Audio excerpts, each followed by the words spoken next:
ராத்திரி பூரா கால் சென்டர்ல கண்ணு முழிச்சு வேலை பார்த்து கால்னா காசு மிச்சம் பண்ண முடியலையே. ஏதாச்சும் சைட்ல பிசினஸ் பண்ணா தான் சைன் பண்ண முடியும். என்ன பண்ணலாம்?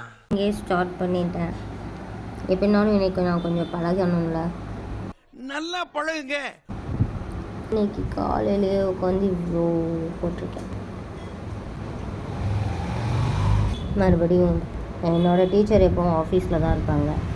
நான் ஆஃபீஸில் போய் மறுபடியும் கொஞ்சம் நான் சீக்கிரமாக நல்லபடியாக ட்ரைனிங் எடுத்துப்பேன்னு நினைக்கிறேன். ஃபஸ்ட்டு போடுக்கலாம். மறுபடியும் நான் இப்போ ஸ்டார்ட் பண்ணுறேன்.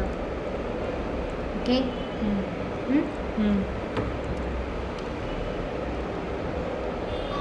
என்னோட செகண்ட் டே இதுதான். அதான் ஸ்டார்ட் பண்ணுறேன். செகண்ட் டே இல்லை புழு, நீ தேர்ட் டே. அப்புறம் நான் உங்ககிட்ட விளையாட்டா பேசுற பூரா நீங்க நம்பிட்டீங்க. ஐயோ ஆமாம், நேற்று நம்ம பண்ணல. ஸோ இது நான் பண்ணுறதா பார்த்தானா இதானே செகண்ட் டே. நான் வீட்டில் வச்சு ஹோம்ஒர்க் பண்ணேன் தெரியுமா. இவ்வளோ சவால்களை சந்திப்பேன்னு நான் நினைக்கவே இல்லை. இது வந்து ஜஸ்ட்டு த்ரெட்டு போடுறது தான். இதுக்கப்புறம் பீடு போடுறது இருக்குது. அப்போல்லாம் என்ன பண்ணுவீங்க? ஒரு ஆர்டரா ஃப்ளோவா போய்கிட்டு இருக்கல, கூட பேசினா மறந்துட. அப்படின்னு எனக்கு ரொம்ப ஹோம்ஒர்க் கொடுப்பீங்களா? பீடு போடுறதே பெரிய ஹோம்ஒர்க் தான்.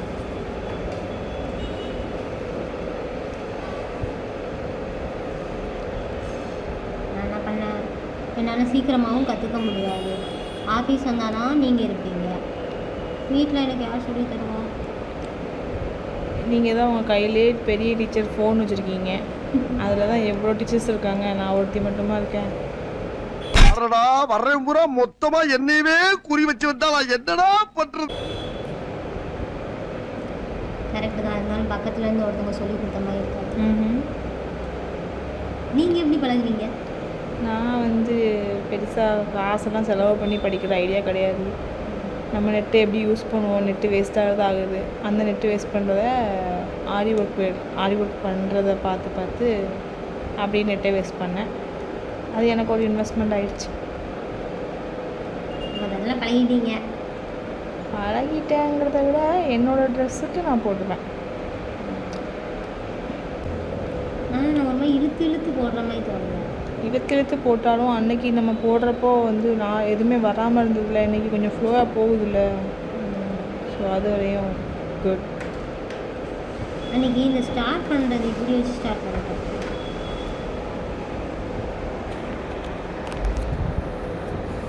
மாட்டேங்க.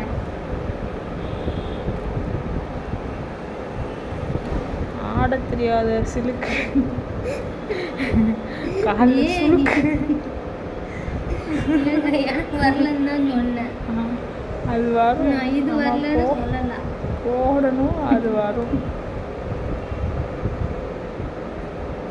இதுக்கு எதுக்கு இந்த சிலுக்கெல்லாம் எடுத்துட்டு? அவங்க தான் நிம்மதியாக இருக்காங்களே மேலே.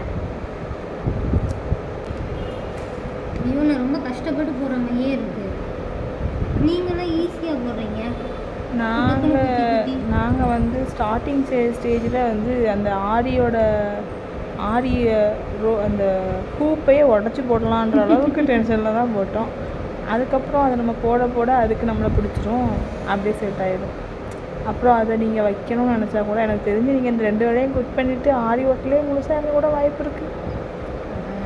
அதான் நானும் நினச்சிட்டு இருக்கேன். நான் ஒர்க் போயிட்டு நைட்டு 11 to 12:30 வரைக்கும் சும்மா தான் இருக்கேன். ஆமாம், எதுக்கு போட்டு கழுதி இன்னொருத்தவங்க கிட்ட வேலை பார்த்துக்கிட்டு? அதுதான் சம்பளம் வேணும்ல.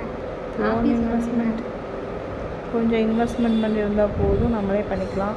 ரொம்பலாம் படிக்க வேண்டாம். 2-3 உங்கள் ஃப்ரெண்ட்ஸில் உள்ள ஒய்ஃபு, அதுக்கப்புறம் இந்த கல்யாண ஆர்டர்லாம் எடுத்தால் கூட போதும். ஒரு 3-4 ப்ளவுஸ் எடுத்தாலே போதும். கல்யாண ப்ளவுஸ்லாம் எடுத்துட்டிங்கன்னா 20,000 to 30,000 வரைக்கும் வாங்குறாங்கன்றாங்க. நம்மளுக்கு அவ்வளோ வேண்டாம், ஒரு 6,000 சொல்லுங்களேன். அதில் எப்படி 2,000 பீட்ஸுக்கு செலவாயிடும். சரி, 4,000 கிடைக்கும்ல. உங்கள் பீட்ஸ் எவ்வளோ விலையாங்க? அது பீட்ஸ் முதல்லாம் விலை கம்மியாக தாங்க இருந்தது. நான் ஊசி வாங்கும்போதெல்லாம் 12 ரூபா என்னமோன்னு வாங்கினேன். இப்போ அதே ஊசி 25 ரூபா. 27 ரூபான்னு வாங்கியிருக்கேன். எஸ். ஸோ ஸோ அவங்களும் பார்ப்பாங்கல்ல, நம்மள மாதிரி எத்தனை பேர் மும்மரமாக தைக்க இறங்கினீங்கன்னா அவங்களும் விற்கணும் இறங்குவாங்கல்ல. ஓகேவா?